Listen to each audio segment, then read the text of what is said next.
Ya, jadi saudara, kita buka lagi Matius 5. Ya, saya nggak bosan-bosannya mengatakan ini. Karena setelah ini saudara, setelah ini selesai, mungkin kita tidak akan mengulang ini lagi. Tapi saudara perlu mengulang khotbahnya. Kalau saudara perlu dengar, saudara boleh dengar di dalam YouTube. Ya, semua khotbahnya saudara diposting di YouTube. Matius 5 ayat pertama. Ketika Yesus melihat orang banyak itu, naiklah ia ke atas bukit. Dan setelah ia duduk, datanglah murid-muridnya kepadanya. Maka Yesus pun mulai berbicara, dan mengajar mereka, katanya. Jadi saudara, saya ulangi lagi saudara, Yesus waktu itu baru menyembuhkan banyak orang sakit. Ya, banyak mujizat, dan orang berbondong-bondong ikut Yesus dan mau tahu, Yesus bagaimana sih caranya? Kenapa engkau begitu punya kuasa? Kenapa engkau punya begitu banyak hikmat? Apa sebabnya engkau punya kuasa? Ya. Saya sudah berjalan sudah sama Tuhan sekitar 30 tahun lebih, saudara. Dan sudah saya mau kasih tahu, sudah nggak ada rumusnya ngusir setan. Nggak ada rumusnya doain orang sakit. Nggak ada. Amin. Waktu saya masih muda rohani, ya, seperti saudara semua, ketika baru kenal Tuhan, kita berusaha cari formula. Dan saya selalu berusaha mencari formula. Apalagi kalau latar belakang kita dari agama non-Kristen, saudara. Karena semua agama di dunia ini pada dasarnya formula. Teman saya nanya, saya bagaimana harus cara berdoa? Ya, kalau berdoa caranya di Alkitab cuma simple, dalam nama Yesus dengan iman. Udah nggak ada formula apa-apa lagi. Dia bingung, saudara. Kok cuma gitu doang nasihatnya? Ya, dia berharap kayak Naaman, entah tangannya digosok-gosok kayak, ya kan? Entah pelepasannya dipijet-pijet kayak, ditepok kayak 3 kali, harus ada rumus. Karena itu agama, saudara. Kekristenan bukan agama. Tapi selalu bicara mengenai hati dan hubungan sama Tuhan. Amin, saudara. Jadi saudara akan melihat satu orang berbicara dan orang lain berbicara hal yang sama, kuasa dan urapannya berbeda, bukan karena caranya, tapi karena hatinya. Karena hatinya. Bukan cara dia berbicara, saudara. Bukan cara berkhotbah. Dulu saudara sempat ada pastor ajarin saya, saudara, oh khotbah kalau gaya Inggris tuh begini, saudara, diam begini. Kalau Amerika tuh jalan-jalan, saudara. Kalau begini-gini tuh bahasa ini kayak Jawa kayak saudara ya. Saya nggak tahu gaya apa, saudara. Saya bingung, saudara. Karena saya tanya, Yesus gaya apa? Karena saya baca Alkitab. Dan saya cukup pintar untuk dia dibodohi. Amin, saudara. Yesus gaya apa? Coba saudara bayangin. Di atas bukit dia duduk. Orang datang dia mulai khotbah. Gaya apa itu? Di atas perahu dia khotbah. Gaya apa ya, saudara? Saudara bisa niru. Ke atas perahu. Nggak ada, saudara. It's all about heart. Rahasianya di dalam hati kita. Karena dari dalam hati terpancar kehidupan. Amin. Kalau saudara nggak punya dasar dan tidak mengerti, karena Matius 5 itu berbicara mengenai bagaimana kita merespon terhadap hidup kita di dunia ini. Karena masalah kita, saudara, selalu bagaimana merespon. Bagaimana orang berbuat kepada kita sesuatu yang tidak adil, tidak benar, salah, kemudian bagaimana respon kita. Karena Matius 5 itu bicara mengenai hati, berbahagialah orang yang miskin di hadapan Tuhan. Karena mereka yang punya kerajaan surga. Saudara mesti miskin. Emang kita miskin, saudara? Halo? Amin, saudara. Saudara tahu nggak saudara miskin? Tanpa Yesus tidak satu pun yang bisa kita perbuat untuk diselamatkan. Setuju, saudara? Berarti kita miskin banget, saudara. Cuma bedanya ada orang miskin tahu dia miskin, ada orang miskin nggak tahu dia miskin. Masih berasa bahwa saya bisa berbuat sesuatu untuk Tuhan. Saudara harus tahu itu. Saudara punya semua itu kasih karunia. Amin, saudara. Amin. Kalau saudara mengerti itu, kalau kita bisa lihat itu, dengan sendirinya saudara kesombongan kita itu turun. Karena semua itu kamu terima dengan cuma-cuma, kan? Apa yang dibanggakan? Amin, saudara. Semua Tuhan kasih cuma-cuma. Semua itu kasih karunia. Berbahagia orang miskin di hadapan Tuhan. Amin, saudara. Berbahagialah orang yang menangis di hadapan Tuhan. Dia tidak menyalahkan orang lain, tapi dia tahu bahwa dirinya sendiri itu perlu belas kasihan Tuhan, bahwa dirinya yang salah. Maka dia meratap di hadapan Tuhan. Blessed are those who mourn. Karena mereka yang akan dihibur. Jadi saudara, kalau kita berbuat salah, jangan nyalahkan orang lain lagi, saudara. Gak akan pernah selesai. Saya kasih tahu saudara prinsip hidup supaya Tuhan bisa bekerja dalam hidup saudara. Saya gesekkan sama dia. Dia bikin salah, tapi saya bikin salah nggak? Begitu saya juga bikin salah, saya nggak boleh bilang Tuhan gara-gara dia. Itu bukan bertobat namanya. Itu saudara menuduh orang lain. Begitu saya bikin salah, saya nggak punya hak lagi menyalahkan orang lain.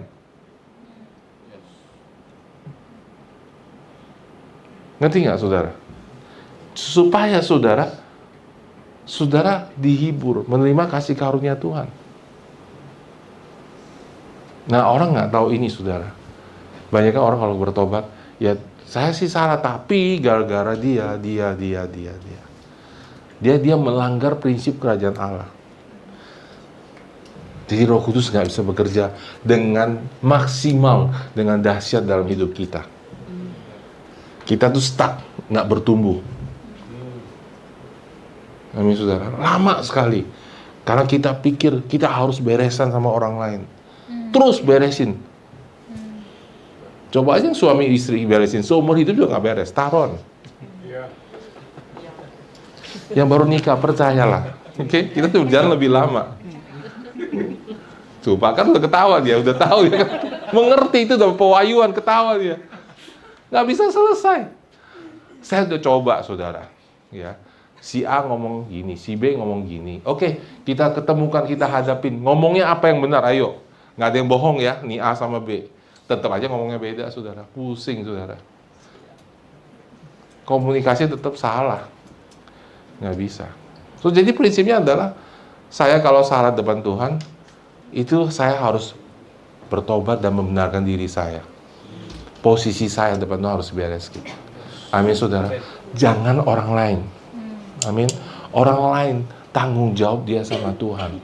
Termasuk suami istri. Kalau sudah benar berfungsi sebagai suami, kalau sudah benar berfungsi sebagai istri, yang lain dia tanggung jawab sama Tuhan. Jangan berusaha merubah satu sama lain. Tambah berantem, saudara. Ya. Simple prinsip firman Tuhan. Ya. Berikutnya, saudara. Ya. Kelima, berbahagialah orang yang lemah lembut karena mereka akan memiliki bumi. Ini memiliki bumi itu bicara mengenai power, kuasa, memerintah akan di dunia ini. What's the secret? Apa rahasianya? Karena hatinya lemah lembut. Apa itu lemah lembut, saudara? Lemah lembut itu bukan kayak orang Jawa, please, silakan, gitu. Bukan, it's in the spirit. Saudara nggak bisa nilai, ini orang ini kasar sekali, kalau ngomong teriak-teriak. Saudara nggak tahu, saudara. Karena ini bicara standar firman Tuhan. Bukan bicara lemah lembut di dunia ini. Ini bicara mengenai, saudara, apapun yang di Matius 5, itu hanya orang yang lahir baru dan punya roh Allah yang bisa lakukan. Amin. Ada amin, saudara? Amin. Ya. Dimulai dari pertama, berbahagialah orang yang miskin di hadapan Tuhan, karena mereka yang punya kerajaan Allah. Berarti ini spiritual. Kalau benar ini miskin jasmani, semua orang miskin di luar berbahagia. But they are not. Amin. Dan ada orang yang punya harta, tapi miskin di hadapan Tuhan. Dia mau bertobat, saudara. Amin, saudara. Jadi, everything, semua dalam Matius 5, ini bicara mengenai spiritual things. Hal-hal rohani bicara mengenai hati kita, di dalam hati. Yang orang lain nggak bisa lihat, dan kadang-kadang orang lain nggak tahu. Orang lain bingung. Kenapa ya satu orang duduk di gereja, dia bertumbuh, yang lain nggak bertumbuh. Karena saudara dan saya nggak bisa ngeliat hatinya. Allah ngeliat hatinya. Amin, saudara. Kita bingung, kok resultnya beda. Kok hasilnya beda? Karena kita nggak tahu hatinya, saudara. Dan berbahagialah orang yang lemah lembut, itu adalah orang yang broken, saudara, depan Tuhan. Bagaimana saudara bisa broken? Saudara baru bisa broken, baru bisa hancur hatinya ketika saudara punya firman Tuhan. Ketika orang menganiaya saudara, melakukan mistreat saudara, dan saudara bilang, Tuhan, I want to worship you, then your heart will be broken. Ketika orang sudah tidak benar, ketika orang sudah tidak adil, dan sudah bilang, saya nggak peduli yang dia lakukan sama saya tetap melakukan yang benar, then my heart is broken. Saudara, yang orang seperti ini, saudara pasti pernah nangis sama Tuhan. A true worshiper is a broken heart people. Makanya saudara, susahnya kalau nyanyi di depan, kalau orang tidak pernah broken heart, saudara, dia nggak bisa worship dengan power. Dia bisa nyanyi, oke? Dia bisa menghibur, tidak bisa menyembuhkan. Sudah tahu bedanya worship profesional sama anointed? Kalau worship profesional, everybody clap hands. Tapi ketika anointed, yang lumpuh berjalan, yang buta melihat. That's why tim musiknya mesti ulek-ulek. Dia broken semua. Nggak sengaja, kita nggak bisa sengaja bikin, oke? Itu kita dilarang sengaja ulek, saudara. Tapi kita berdoa biar Tuhan ulek mereka semua. Jadi, saudara, dengar baik-baik. Next time, kalau orang perlakuan saudara tidak adil, tidak benar, dan salah mengerti saudara, saudara jangan bilang, awas lo ya. Saudara harus bilang, welcome. Besi menandang besi, saudara. Amin, saudara. Ketidakbenaran orang lain itu mengeluarkan ketidakbenaran dalam diri saya. Sudah ngerti nggak? Amin. Ya. Itu sebab Yesus biar kita masih hidup di dunia ini. Kalau semua orang baik, kita nggak kelihatan jeleknya. Amin, saudara.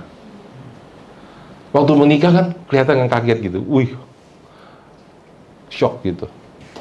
Kok begitu ya ceritanya? Karena belum kelihatan kalau belum nikah. Amin. Ada satu orang jemaat tanya sama pastor, dia tanya sama pastor itu yang lagi datang berbicara, bagaimana caranya supaya saya belajar rendah hati? Pastor jawab dengan bijak, get married katanya. Menikah, then you will know how to be humble. Ya. Jadi sudah jangan lupakan, biarin aja, saudara, kita harus broken dan kita lakukan aja kehendak firman Tuhan. Amin, saudara. Jangan peduli apapun yang orang katakan tentang kita. Halo, amin, saudara. Ketidakadilan, ketidakbenaran pasti datang dalam hidup saudara. Karena itu Allah izinkan untuk membentuk hidup kita, dan kita masih hidup di dunia ini yang penuh dengan flesh dan blood. Manusia semua di sini. Walaupun diurapi, tapi saudara dan saya semua masih manusia. Semua masih bikin kesalahan. Amin, saudara. Bisa salah ngomong, bisa salah ngerti, semua bisa. Oke, kemudian keenam, berbahagialah orang yang lapar dan haus akan kebenaran, karena mereka akan dipuaskan. Amin, saudara. Kalau sudah biarkan firman terus bekerja dan sudah terus mengerti firman dan sudah terus bertumbuh, saudara akan makin lapar dan haus. Ya. Dan kalau sudah nggak lapar dan nggak haus, itu ada sakit dalam roh saudara. Kalau sudah dalam 1 minggu tidak ada rasa, saya kepingin baca Alkitab, atau saya ingin berdoa, itu lapar dan hausnya hilang. Mungkin sudah berdoa dan baca Alkitab secara rutin, tapi kayak nggak ada kayak spontaneous. Halo, amin, saudara. Nggak ada spontaneous hunger. Jadi kalau rohani kita lagi sehat, we have the spontaneous move of Holy Spirit. Tiba-tiba, pengen doa sebentar. Tiba-tiba pengen worship, tiba-tiba pengen nyanyi, gitu. Kayak saudara kayak, tiba-tiba pengen makan di mana gitu, saudara ya. Tapi saudara seperti juga, dan itu tandanya you are spiritually healthy. Walaupun kau berdoa setiap hari, but you don't have spontaneous move of the Holy Spirit, kemungkinan besar kamu sakit. Betul. Because it's dead. It's dead. Amin. Cara ngobatinnya gimana, Pastor? Ya ikuti yang sebelumnya itu. Tuhan akan kirim orang yang akan membentuk saudara, dan saudara harus relakan hati saudara untuk dibentuk. Amin? Ya. Dan kalau ini kita lakukan, saudara, kuasa Tuhan akan turun dengan dahsyat dalam hidup kita. Amin, saudara. Kita rindu melihat yang lumpuh berjalan, yang buta melihat, yang tuli mendengar. Biar gereja kembali kepada posisinya semula. Amin, saudara. Kita mau lihat itu terjadi. Dan Tuhan tidak pernah bekerja karena saudara profesional. Tuhan bekerja karena hati saudara. Amin, saudara. Ya. Kita sekarang masuk yang ketujuh, saudara. Berbahagialah orang yang murah hatinya, karena akan mereka beroleh kemurahan. Ya, ini terjemahan Indonesia kurang bagus. Bukan berarti jual murah gitu. Gure diskon terus. Wah, murah hatinya. Berbahagialah gure yang diskon terus. Enggak, bukan. Kita lihat bahasa Inggrisnya ya, saudara ya. Blessed are the merciful, for they shall receive mercy. Baca sekali lagi. Blessed are the merciful, for they shall receive mercy. Amin, saudara. What is merciful? Ini sekali lagi, saudara, this is spiritual, not worldly. What is merciful? Kita buka di Ibrani, saudara. Ibrani 4 ayat 16. Ini powerful banget, saudara. Ya, saya baca di pagi ini powerful banget. Ibrani 4 ayat 16. Marilah kita dengan penuh keberanian menghadapi takhta kasih karunia, supaya kita menerima rahmat dan menemukan kasih karunia untuk mendapat pertolongan kita pada waktunya. This verse is mouthful, saudara. Satu ayat ini itu begitu padat dan begitu kaya dan begitu luar biasa. Amin, saudara. Dalam bahasa Inggrisnya dia bilang begini, ya. Let us then with confidence. Kenapa, saudara? Because, karena kalau sudah baca ayat sebelumnya, karena hati nurani kita telah dibersihkan dan disucikan oleh darah Yesus. Mostly, majority, orang bertobat lahir baru, nggak ada yang mau sengaja berbuat dosa. Untuk sengaja berbuat dosa, itu jarang sekali. Itu someone has to be mature untuk mengerti itu, dan itu jarang sekali, saudara. Mostly, saudara, tidak mau berbuat dosa. Makanya waktu buat dosa kamu gak nyaman. Tahu bedanya? Kalau kamu suka berbuat dosa, waktu bikin dosa kamu nyaman. Habis bikin dosa kamu pergi aja lengkang kangkung. Tapi begitu kamu lahir baru, kalau kamu jatuh dalam dosa, kamu kayak blingsek gitu. Nggak enak semuanya. Kesel gitu. Marah gitu sama sendiri. Marah sama sendiri, marah sama orang lain.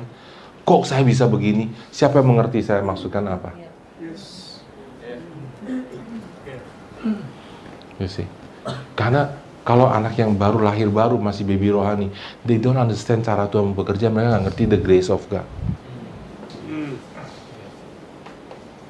See? Dan ayat ini powerful, saudara. Let us with confidence draw near to the throne of grace. Saya mau tanya, saudara, Tuhan Yesus sekarang di mana? Sebelah kanan Allah Bapa, betul? Berdiri atau duduk? Duduk. Duduk itu artinya pekerjaan sudah selesai. Amin. Kalau saya khotbah sudah selesai, duduk begini, saudara. Duduk aja, saudara. Atau lagi ujian KKA, saya sudah selesai ujian. Dan dia duduk di mana, saudara? Iya, tapi ini apa, saudara? Throne. Tata. Betul? Karena dia raja. The powerful thing, saudara. The name of the throne. Throne of grace. Wow. Jadi tadi Pak Arthur bilang, penghakiman itu Arthur, bukan Tuhan.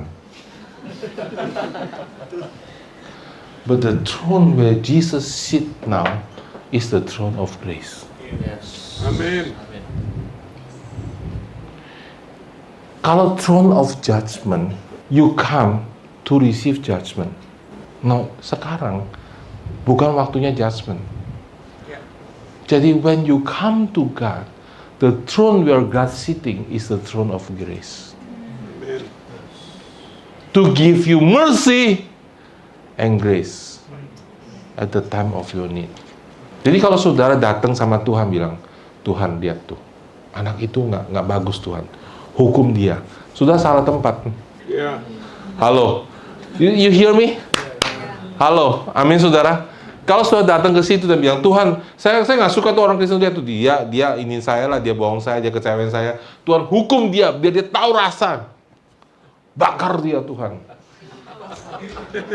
Bakar. You come to the wrong place.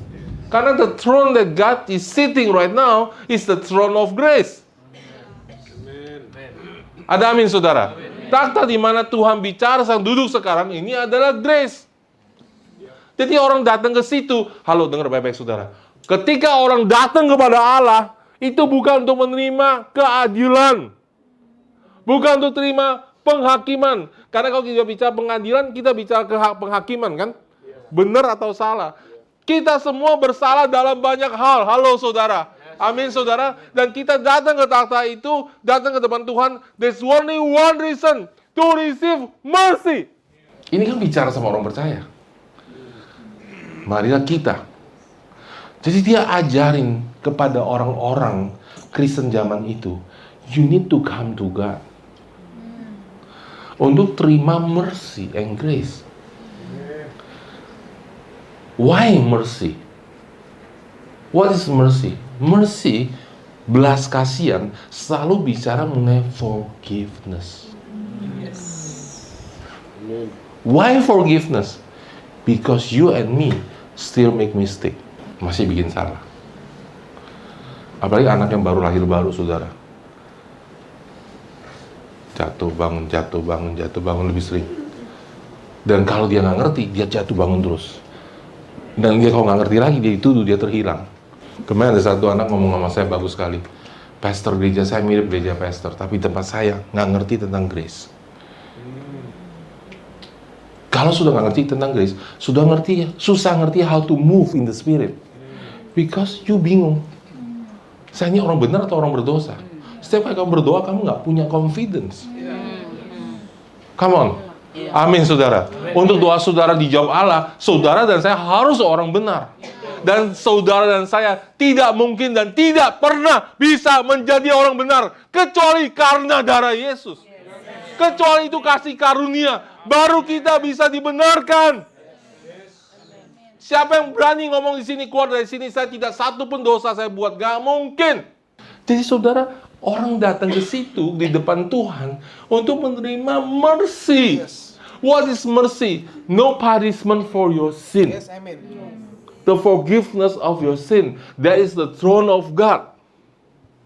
Saudara baca nggak saudara? Di dalam perjanjian lama saudara, ketika mereka bikin tabut perjanjian Allah saudara, di atas tabut perjanjian Allah itu ditutup dengan tutup mercy seat.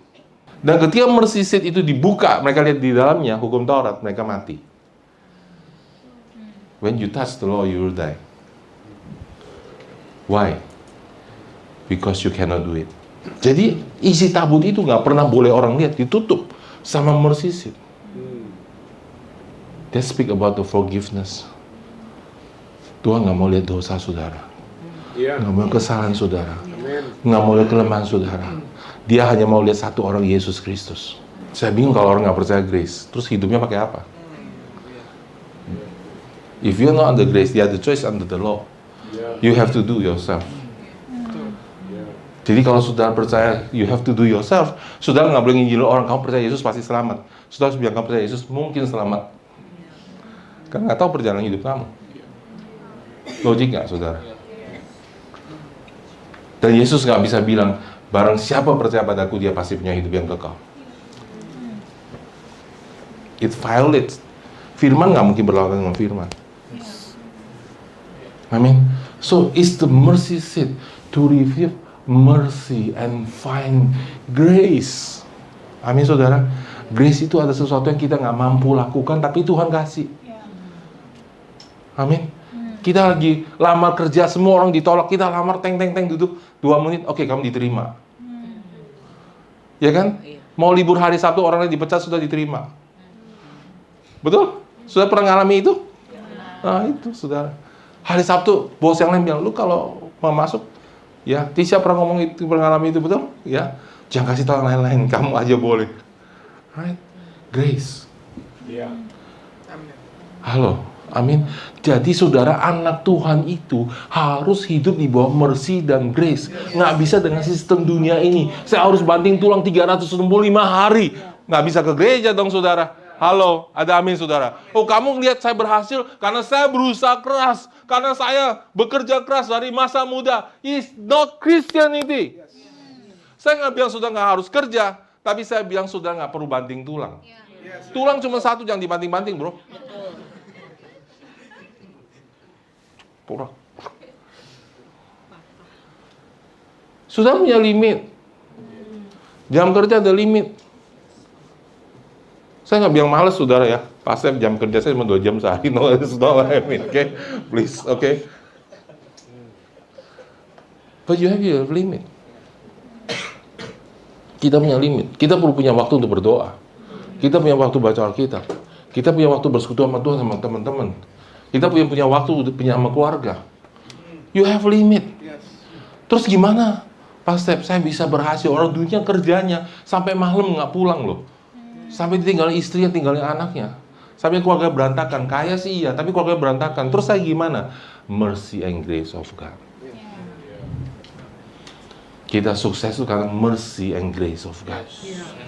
Ada amin saudara. Ya. Dan in time of need, pas waktunya. Tuhan tuh gak pernah nolong ke pagian, ketelatan, dia baru on time. So what is mercy? Mercy means I receive forgiveness. Ya, berbahagialah orang yang punya mercy, yang punya belas kasihan. Kenapa?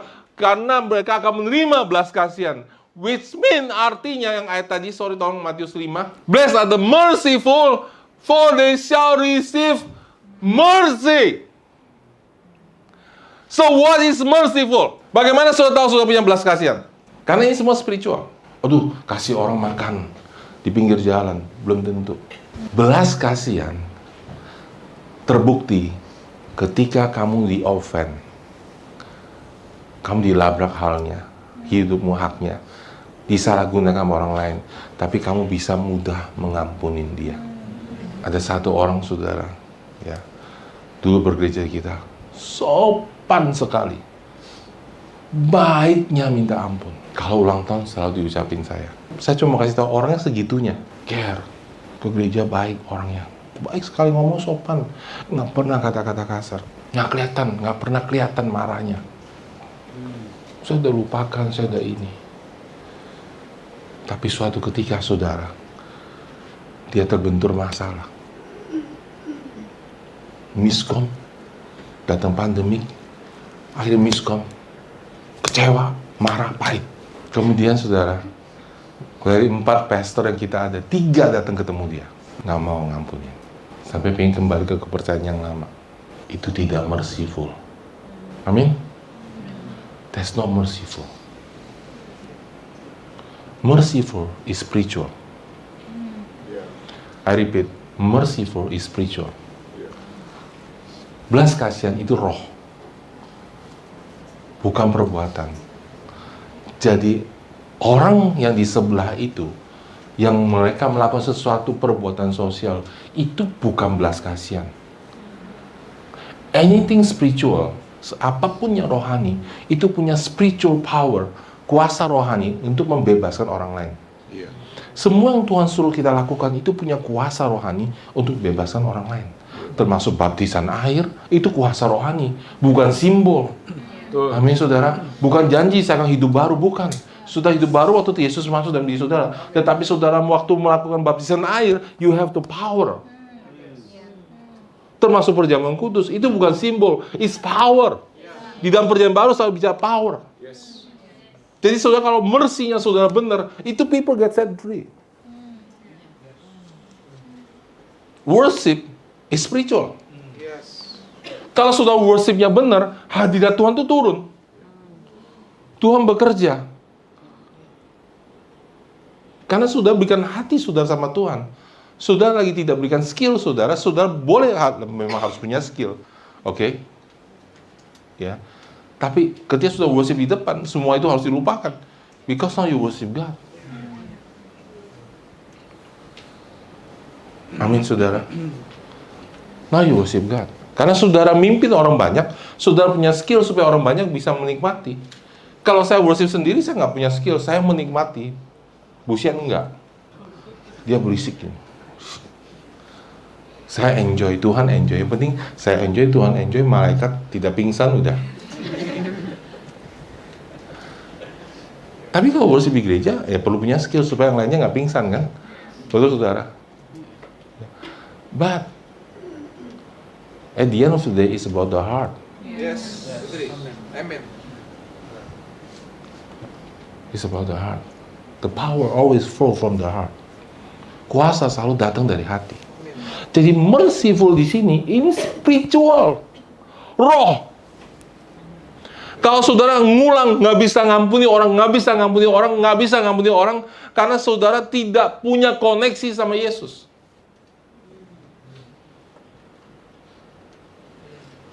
Saudara coba buka di Ibrani, saudara. Ibrani 12 ayat 15. Ini luar biasa banget, saudara, ayat ini. See that no one fails to obtain the grace of God. That no root of bitterness spring up and causes trouble, by it many become defiled. Bahasa Indonesianya, jagalah supaya jangan ada seorang pun menjauhkan diri dari kasih karunia Allah, agar jangan tumbuh akar yang pahit yang menimbulkan kerusuhan dan mencemarkan banyak orang. Saudara coba baca ini dan renungkan, saudara. Jangan jauhkan diri dari kasih karunia Allah, supaya jangan tumbuh akar pahit yang mencemarkan banyak orang. Berarti, saudara, akar pahit itu pasti tumbuh. Halo. Dengar baik-baik, saudara. Kalau hari ini saya tidak melukai saudara, orang lain akan melukai saudara. Saya ulang nggak? Saya ulang ini, saudara. So, jangan saya orang yang nyakiti saudara. Dia nyakiti saudara itu urusan tanggung jawab dia sama Tuhan. Cuma saya mau kasih tahu saudara, kalau saudara mau datang ke gereja di mana ada orang tidak pernah menyakiti saudara, nggak ada gerejanya. Pulang ke surga ada. Saya suka cerita ini, saudara. Ada satu gereja yang sempurna. Lalu ada satu orang datang ke gereja itu, ketok-ketok pintu pastornya. Pastor, saya mau masuk gereja pastor. Kenapa? Karena gereja pastor ini perfect, sempurna. Kayak Yesus semua di sini. Jadi saya mau join gereja ini. Karena gerejanya perfect, sempurna. Dan pastornya sangat bijak, bilang, maaf ya dek, saya nggak bisa terima. Kenapa nggak bisa? Karena nanti kalau kamu masuk jadi nggak sempurna kan. You got the point? Yeah. Kita nggak sempurna. Hanya kita minta orangnya sempurna. It's all about mercy, forgiveness. Amin, saudara. Jadi saudara, kita di dunia ini, saudara, itu iblis menabur. Karena di dunia ini, di sistem dunia ini, sistemnya adalah kebencian, kemarahan, kepahitan. Amin, saudara. Saudara tahu bagaimana iblis bisa bersatu? Karena ketakutan. Karena dihukum. Sedangkan di dalam kerajaan Allah, prinsipnya, saudara, adalah kasih karunia, pengampunan, kerelaan hati. Bertentangan antara dua kerajaan ini, hukumnya itu bertentangan, total bertentangan. Amin. Amin, saudara. Jadi kalau saudara mau pakai sistem dunia untuk sukses dalam kerajaan Allah, saudara salah. Forgiveness is the key. Kuncinya. Markus 11 ayat 23. Aku berkata kepadamu, sesungguhnya barang siapa berkata kepada gunung ini, beranjaklah dan tercampak ke dalam laut, asal tidak bimbang hatinya, tetapi percaya bahwa apa yang dikatakan itu akan terjadi, maka hal itu terjadi baginya. This is a powerful verse. Ayat ini powerful banget, saudara. Ini ayat favorit saya, saudara. Dan ini adalah ayat di mana, saudara, Tuhan suruh kita memerintah. Komen. Yesus nggak pernah healing. Bapa di surga, sembuhkanlah dia, kasihan. Never. Yesus komen.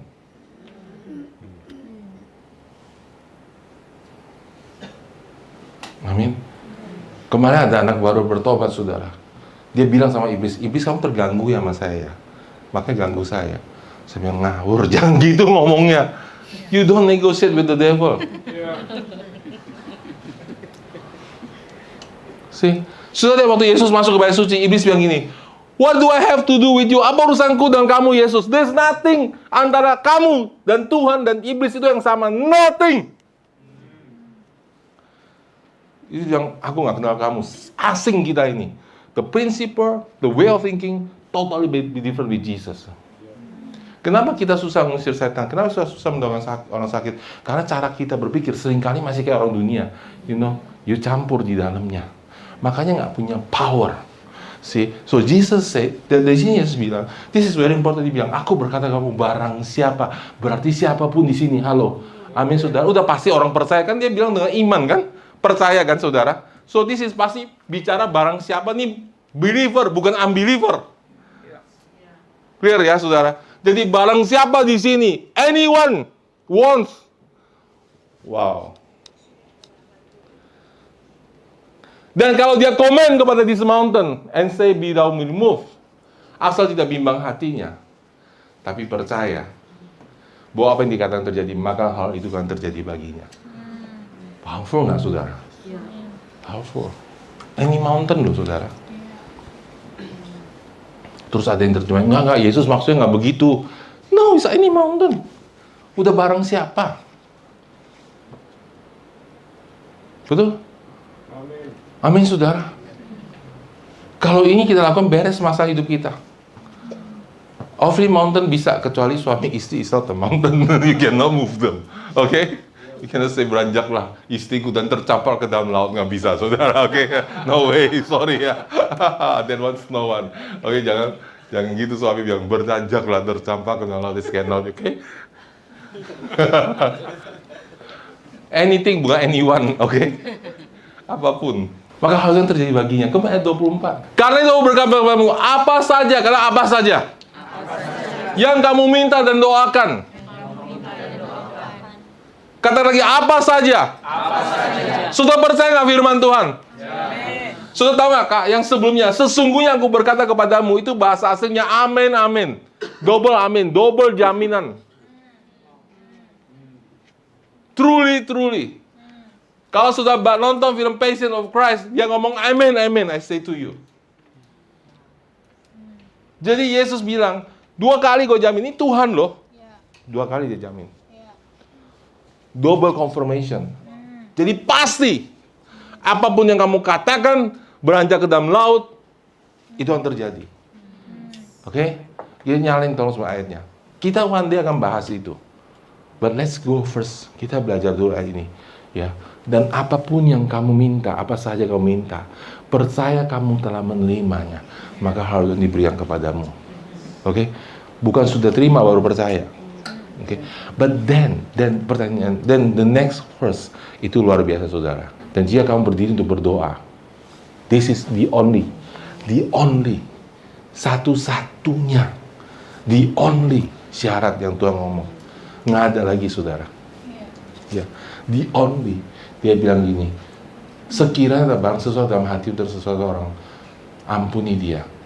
Ampuni Daud sekiranya ada barang sesuatu dalam hati untuk seseorang, supaya juga Bapamu di surga mengampuni kesalahan-kesalahanmu. Oke? Kita akan bahas ini nanti. But you see how bitterness itu hinder us. Bagaimana kepahitan itu ngikat. Dan it's the only key yang Tuhan kasih. Satu-satunya syarat kamu harus lepasin. Jadi mengampuni is a command. Sebuah perintah. Bukan pilihan. Kenapa kamu ragu-ragu? Karena kamu gak bisa ngampunin orang. Di mana hati kita bengkok, di situ keraguan masuk dengan sendirinya. You hear me, saudara? Di mana hati saudara bengkok, di situ keraguan masuk sendiri. Karena kamu tahan dosa orang lain. Iya. Amin. No, in the New Testament, saudara, di dalam perjanjian baru, saudara, karena ini Yesus bicara, itu masih ada di area perjanjian lama. Di New Testament, Yesus bilang begini, ya, di Efesus 4 ayat 32. Karena semua yang Paulus tulis itu kan Roh Kudus yang ngomong, berarti kita bisa bilang itu Yesus yang bicara sendiri. Efesus 4 ayat 32 mengatakan ini, tetapi hendaklah kamu ramah terhadap seorang yang lain, penuh kasih mesra dan saling mengampuni sebagaimana Allah dan Kristus telah mengampuni kamu. Oke? So now saudara, di dalam New Testament kita diampuni dulu sebelum kita ngampuni orang lain. Halo, amin saudara. Karena saudara nggak bisa ngampuni orang lain before you being forgiven. Because forgiveness is spiritual. It's the grace and power of God. You have to receive the forgiveness first. Oke? Tapi kalau kau masih nggak ngampuni orang lain, itu nggak berarti sudah going to hell. Tapi sudah binasa. Tapi berarti saudara nggak punya power. Yes. Orang yang tidak mengampunin lebih menderita daripada orang yang nyakitin dia. Yang nyakitin dia nggak berasa bahkan. But to forgive, sudah perlu datang ke kasih karunia Tuhan. Jadi setiap pagi kita perlu nerima pengampunan Tuhan. The grace of God. Kita bisa melihat. Amin. Jangan bingung saudara. Pengampunan ini bukan untuk bikin saudara righteous. Bukan jadi bikin saudara orang benar. Amin. Tapi saudara, nih, saya orang benar. Tapi ketika saya salah sama pakar, saya harus bilang pakar, I'm sorry. Right? Yeah. Tidak berarti saya kehilangan kebenaran saya. Just that means, karena pertobatan because it's change of mind. Yes. Pakar, saya salah. Saya berubah cara berpikirnya. Saya cara bicara tadi kasar, pakar. Maafkan saya berubah cara berpikirnya. Oke, jadi ini kita bicara bukan bicara mengenai pertobatan untuk membawa keselamatan, tapi pertobatan yang merubah cara kita berpikir. Itu masih everyday. Ketika sudah dengar khotbah saya sekarang, dan sudah berubah cara berpikirnya, you are repenting. Kamu lagi bertobat. Karena bertobat adalah metanoia yang merubah cara berpikir. You change. Oh, salah nih jalannya nih. Balik. Jadi nggak bicara tentang keselamatan, tapi ini bicara mengenai growth, pertumbuhan dalam Tuhan. Jelas ya. Jadi jangan bingung. Ya. Nggak mungkin kan, misalnya saya udah dibenarkan tuh saya sakitin Jessin, wah nggak perlu minta maaf, kan Tuhan udah selamatin saya. That's wrong, right? Because I love her, ya, as a family of Jesus Christ, I have to come say, Jess, sorry ya, saya salah nyakitin kamu. Right? Tapi itu nggak bisa mengenai keselamatan. Clear nggak? Tapi saya perlu untuk membebaskan saya. Ketika saya mengampuni orang lain, itu membebaskan saya dari cara berpikir saya yang salah. It's so powerful prinsip ini. Sampai Yesus bilang, jangan lupa kamu mengampuni orang lain sebelum pindahkan gunung. It's so powerful. Jesus cuma kasih satu syarat ini. Kalau kamu berdiri berdoa, kamu harus mengampuni. Because that's the principle of the kingdom of God. You have to forgive as you have been forgiven. Kamu bisa ngampunin sebagaimana kamu sudah diampuni. Kenapa sih saya mesti tahan saya punya marah sama saudara seiman? Kesalahan kita, saudara, sama Tuhan, itu pasti lebih banyak daripada kesalahan orang lain sama kita. Saudara sadar nggak? Kesalahan orang lain sama kita itu nggak pernah sebesar kesalahan kita sama Tuhan. Amin, saudara. Karena kesalahan kita, Yesus mati. Dia belum sampai bunuh kita, saudara. And you have to forgive. Amin. Jadi datang ke throne of mercy setiap pagi, saudara, untuk menerima kasih karunia. Tuhan, berikan saya kemurahan hati. Ingatin saya, Tuhan, saya sudah diampuni, Tuhan. Terima kasih, Tuhan, hari aku udah mercy. Semua ketika aku ketemu orang, ada grace of God. Ketika saya ketemu orang, ada kemurahan Tuhan. Ketika saya sekolah, ada pintu dibuka buat saya. Ketemu dosen yang benar. Kalau dosennya nggak benar, rada nggak beres gitu, saudara, nggak apa-apa, Tuhan. Nilainya tetap benar. Pray.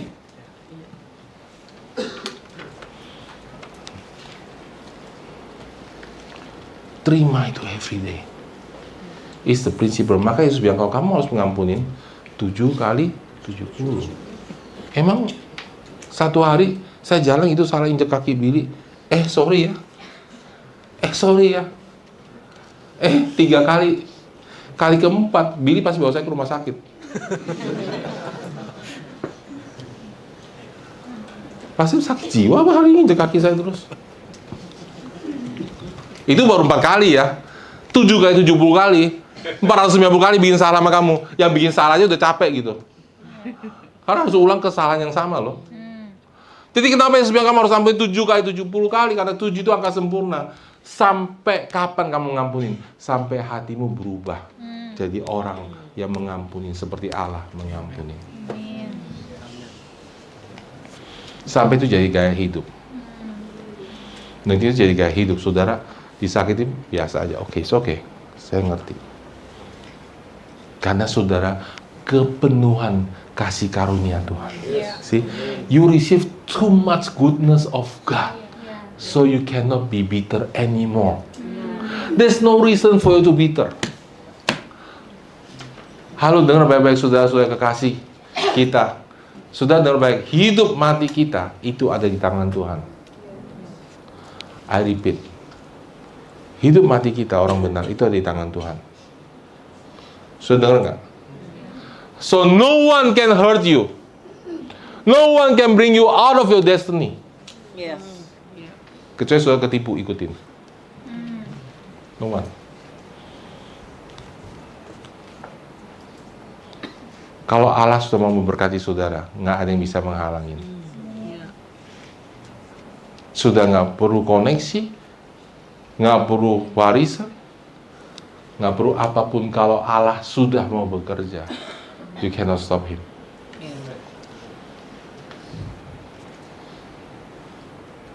Amin, saudara. Do you believe that? Yes. Do you believe that? Itu sebabnya kenapa tiap pagi kita cari Tuhan dulu. Yeah. If you really believe that. Terakhir, saudara. Saya sudah ngerti mercy ya. Blessed are the merciful. The more I give mercy, the more I receive mercy. The more I understand mercy of God. Itu maksudnya. Jadi semakin saya memberikan belas kasih, semakin saya ngampuni orang, semakin saya mengerti Tuhan ngampunin saya. Semakin gampang. Semakin sudah tidak ngampuni orang, semakin sudah susah merasakan Tuhan. See? It's like a block gitu. Ya. Saya tanya sama saudara, saudara sekarang ini ada matahari nggak? Ada nggak? Ada. Terus kenapa nyalain lampu? Karena sinar matahari di blok. Kasih Tuhan itu konstan. Tapi you can block Him. Bukan karena matahari, karena kita tutup semua sih. Coba nih bongkar buka, keluar mataharinya. Seperti itu juga hati kita. Saya nggak ngerasain kasih Tuhan, saya nggak ngerasain hadirat Tuhan. Kenapa sih Pak Sep? Saya nggak pernah dijamah Tuhan, orangnya dijamah. Because you block your heart. Apa itu blockingnya, saudara? Yang paling besar adalah unforgiveness. Di dalam kerajaan Allah, prinsipnya adalah mengampuni. Di dalam keadaan iblis, keadaan gelap, prinsipnya adalah membalas. Different principle. Terakhir, saudara. 2 ayat terakhir. Ratapan 3 ayat 22-23. Tak berkesudahan kasih setia Tuhan, tak habis-habisnya rahmatnya. Selalu baru tiap pagi, besar setiamu. Bahasa Inggrisnya, the steadfast love of Lord never ceases. His mercy never come to an end. They are new every morning. Great is thy faithfulness. The mercy of God itu constant and renewing. Luar biasa, saudara. Luar biasa. Saya nggak ngerti, saudara, karena saya bukan Tuhan. How come? Ini maksudnya ayat ini, gitu ya. The mercy never ends, new every morning. Bisa bayangin, saudara? Ini Tuhan ya. Bagaimana bisa every morning mengasihi dia dengan kasih yang baru? Kayak something new yang dia nggak pernah rasain sebelumnya. Kayak nggak pernah mengasihi dia sebelumnya, something new, kayak orang baru jatuh cinta. That's the love of God to us. Manusia nggak ngerti tuh, nggak bisa tuh. Saya nggak ngerti. Every morning with a new one, new mercy, new love of God. Powerful ya, powerful banget, saudara. Ya. Mazmur 23 ayat pertama. Tuhan adalah gembalaku, takkan kekurangan aku. He is my shepherd. He is my leader. He is my provider. Bahasa Inggrisnya, the Lord is my shepherd. my shepherd, I shall not want. Nggak perlu apa-apa, nggak kepingin apa-apa lebih daripada Tuhan, itu maksudnya. Because I know my shepherd will give me. I shall not want. Ayat terakhir, this is powerful, saudara. Surely goodness and mercy shall follow me all the days of my life. Saudara-saudara, God will give you goodness and mercy. Come to His mercy. Jangan keras, jangan ngelawan, jangan berusaha dengan usaha dunia. Come to His mercy. Surely, pasti. Lu gak perlu nanya. Pasti. All the days of your life. Amin, saudara. No sickness, no darkness. Amin. Amin, saudara. Take your authority in the name of Jesus. Amin. And no bitterness. Yes. Okay? Iblis pakai orang bikin kita bitter, tapi Tuhan akan pakai orang itu datang kebaikan dalam hidup kita. Amin, saudara. No bitterness. Bitterness not our food. Mercy, goodness shall follow you. Sampai saudara yang masih muda sekarang, sampai saudara nanti usianya semuda saya 50-an, amin saudara. Ya, 60-an, 70, 80, 90, and one day kita kumpul di surga. At the end of your life, mercy of God be with you. Amin. Goodness of God. Jangan takut, saudara. Jangan khawatir. Because God has decided to choose you to become His flock. God has choose you. Jangan takut masa depan kamu. Amin, saudara. Jangan takut, krisis dunia makin parah. Forget it. Tuhan akan jaga saudara. Amin. Nggak akan pernah kekurangan makanan. Amin. Amin.